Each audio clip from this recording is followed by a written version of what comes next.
क्या अमेरिका ने अपने ही पैरों पर कुल्हाड़ी मार ली है? 115 साल पुराने रिकॉर्ड को तोड़कर डोनाल्ड ट्रंप ने भारत जैसे उभरते हुए आर्थिक महाशक्ति को सीधी चुनौती दी है। लेकिन क्या यह कदम इतिहास की सबसे बड़ी रणनीतिक भूल साबित हो सकता है? आज की कहानी सिर्फ व्यापारिक आंकड़ों की नहीं है, बल्कि उस भू राजनीतिक चाल की है जिसमें भारत एक ऐसा दांव खेल सकता है जो पूरे वैश्विक संतुलन को बदल दे। कहानी की शुरुआत होती है ट्रंप के एक ट्वीट से। ट्वीट में उन्होंने ऐलान किया कि अरबों डॉलर की रकम उन देशों से वसूली जाएगी जो वर्षों से अमेरिका का फायदा उठाते रहे हैं। यह बयान सुनने में तो अमेरिकी हितों की रक्षा जैसा लगता है, लेकिन असल में यह कदम सीधे अमेरिकी जनता की जेब पर भारी पड़ने वाला है। मान लीजिए भारत से अमेरिका को कोई उत्पाद भेजा गया जिस पर पहले से 10% टैक्स लगता था। अब ट्रंप ने उस पर 50% का अतिरिक्त टैरिफ लगा दिया। नतीजा, वही सामान अब अमेरिका में बहुत महंगा बिकेगा और कीमत का यह अंतर भारत नहीं बल्कि अमेरिकी उपभोक्ता खुद चुकाएंगे। यानी ट्रंप के बिलियंस ऑफ डॉलर्स के वादे का बोझ आखिरकार उनके ही नागरिकों पर पड़ने वाला है। अंतर्राष्ट्रीय मुद्रा कोष और विश्व व्यापार संगठन WTO ने भी इस फैसले पर गंभीर चिंता जताई है। दोनों संगठनों ने साफ चेतावनी दी है कि इतनी ऊंची दरों के टैरिफ वैश्विक व्यापार को कई दशक पीछे धकेल देंगे। सालों में बनी एक जुड़ी हुई वैश्विक अर्थव्यवस्था कुछ ही महीनों में बिखर सकती है। आंकड़ों की बात करें तो अमेरिका का औसत टैरिफ रेट अब 20% से भी ऊपर पहुंच गया है। पिछली बार ऐसा 1990 के दशक में हुआ था, लेकिन तब दुनिया इतनी इंटरकनेक्टेड नहीं थी।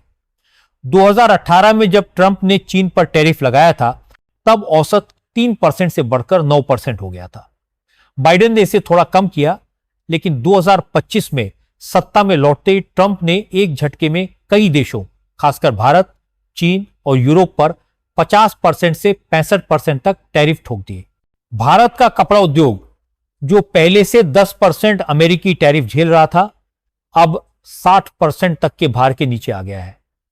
स्टील, एल्यूमिनियम और इलेक्ट्रॉनिक्स जैसे क्षेत्रों पर भी सीधी चोट की गई। हालांकि ट्रंप ने दवाओं और पेट्रोलियम उत्पादों को इस सूची से बाहर रखा, क्योंकि उन्हें पता था कि इन पर टैक्स बढ़ाने से अमेरिकी घरेलू महंगाई बेकाबू हो सकती है।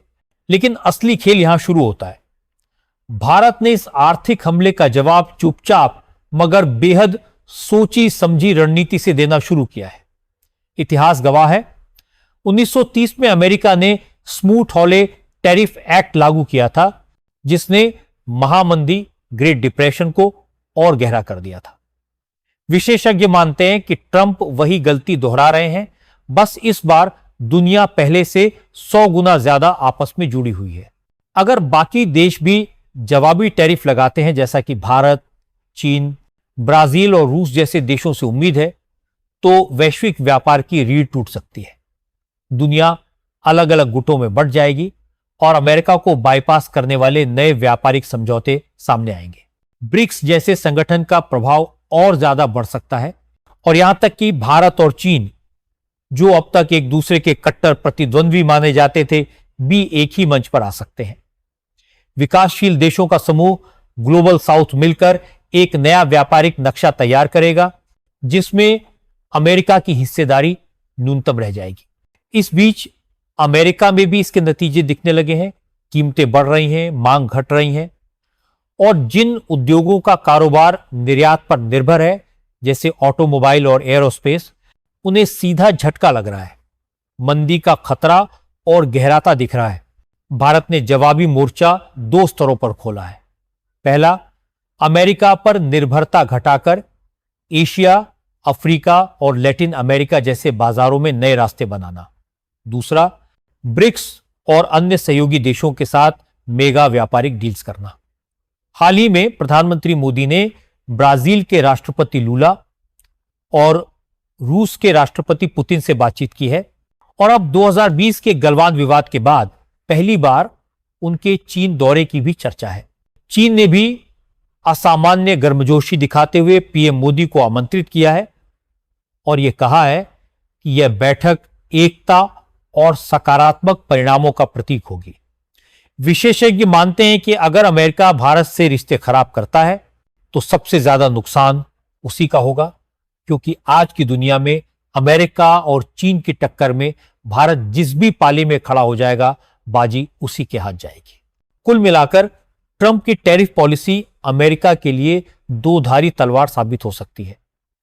उन्होंने सोचा कि भारत पर दबाव डालकर झुकाया जा सकता है, लेकिन हकीकत में उन्होंने भारत के लिए नए वैश्विक गठबंधनों का दरवाजा खोल दिया है। यह नया भारत है जो चुप नहीं बैठता, दबाव का जवाब रणनीति से देता है, और इस बार की रणनीति ऐसी है जिसकी गूंज आने वाले दशकों तक सुनाई देगी।